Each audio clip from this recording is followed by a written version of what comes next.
क्या आपके साथ भी ऐसा हुआ था या आपने प्रॉपर नींद ली थी अपनी? नहीं, नींद तो प्रॉपर लेनी पड़ती है जितनी ज़रूरत होती है, लेकिन इससे ज़्यादा नहीं सो सकती। कि पहले मार्क्स अच्छे आ रहे होते हैं और अचानक से आप नीचे आ जाते हो, तो वो एक मन में ना डाउट आ जाता है कि क्या मैं ये कर पाऊंगा या मैं नहीं कर पाऊंगा। तो उससे निकलने के लिए आपने क्या किया? आप हॉस्टल में भी नहीं थे, तो इन डिस्ट्रैक्शन से आपने खुद को कैसे बचाया? इसमें मेरे पेरेंट्स का बहुत रोल रहा था। उन्होंने मेरे को कभी भी फ़ोन देखने नहीं दिया उस पूरी जर्नी में।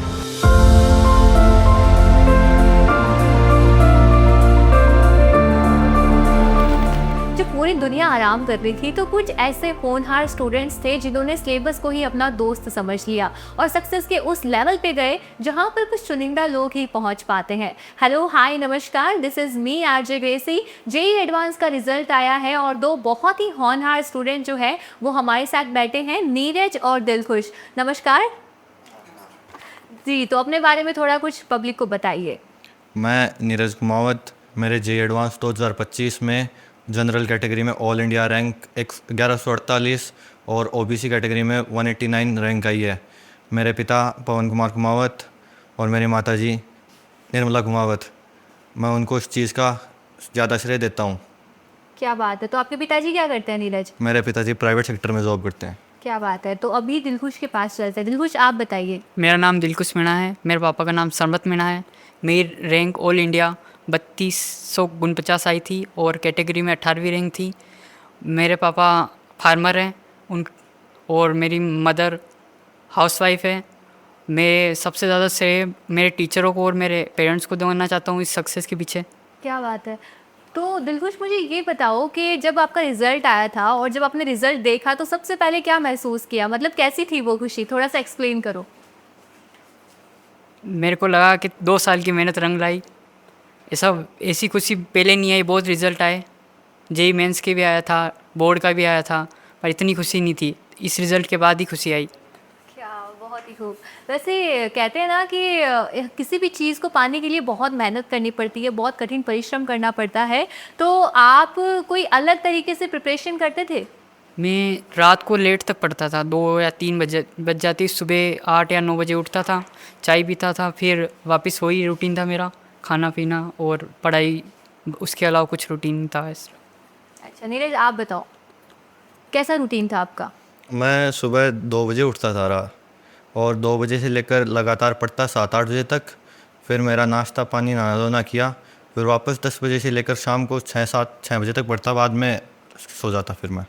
तो ऐसा कहते हैं ना कि आपको बहुत रातों में जागना पड़ता है अगर आपको सफलता हासिल करनी है। क्या आपके साथ भी ऐसा हुआ था या आपने प्रॉपर नींद ली थी अपनी? नहीं, नींद तो प्रॉपर लेनी पड़ती है 7-8 घंटे की जितनी ज़रूरत होती है, लेकिन इससे ज़्यादा नहीं सो सकती थी कि अगर तुम चाहते हो क्रैक करना तो। अच्छा अच्छा। तो जब आपने अपना रिजल्ट देखा तो आपके चेहरे पे क्या था? मतलब कैसी खुशी थी वो? मेरे को ऐसा लगा कि जो डिज़र्विंग था वो मिला है मेरे को। अच्छा अच्छा, क्या बात है। एक और सवाल है मेरा आपसे कि आपके जब पेरेंट्स को इस बारे में पता चला तो उन्होंने क्या रिएक्ट किया? उन्होंने भी ये बोला था, बच्चे की मेहनत रंग लेके आई है, बहुत अच्छा हुआ है। क्या, बढ़िया बढ़िया। तो अब मुझे ये बताओ कि आपने प्रिंस को क्यों चूज़ किया? प्रिंस में डिसिप्लिन, कंसिस्टेंसी तो वो तो सभी को ही पता है, लेकिन मेरा भाई था जो पहले यहाँ पे पढ़ चुका है, वो बताता था कि यहाँ पे टीचर्स अच्छा फोकस करते हैं स्टूडेंट पे, और पर्सनल काउंसलिंग भी कई टीचर्स ही करते हैं, इसलिए वजह से मैं आया था। अच्छा, जब आप डीमोटिवेट हो जाते हो तो आप क्या करते हो? मैं टीचर से मिलता हूँ कि अब मेरे साथ मैं इस वजह से डिमोटिवेट हुआ हूँ, मैं क्या करना चाहिए मेरे को अब, तो वो जो बताते मैं वो अप्लाई करता। अच्छा, बिल्कुल बिल्कुल। तो अब दिलखुश, मैं आपसे ये जानना चाहती हूँ कि बहुत बार ऐसा होता है जेई के अंदर, अगर फेलियर की अगर हम बात करें, कि पहले मार्क्स अच्छे आ रहे होते हैं और अचानक से आप नीचे आ जाते हो, तो वो एक मन में ना डाउट आ जाता है कि क्या मैं ये कर पाऊँगा या मैं नहीं कर पाऊँगा। तो उससे निकलने के लिए आपने क्या किया?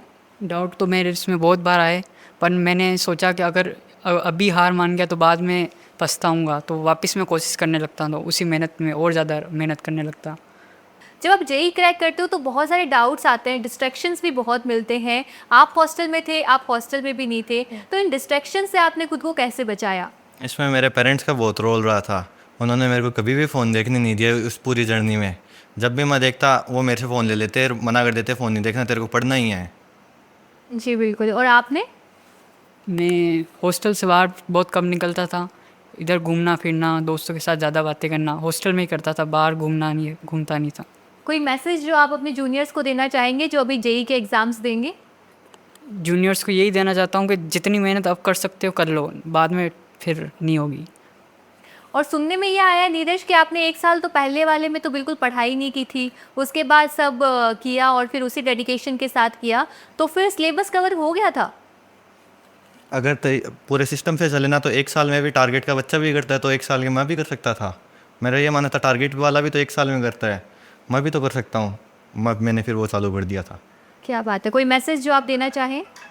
बस तरीके से काम करें ना तो आसानी से हो जाएगा, कुछ डर नहीं है कि जेई हार्ड है, तरीके से काम करना है केवल। क्या बात है, thank you so much guys, बहुत अच्छा लगा आप लोगों से बात करके and best wishes for your future. नमस्कार।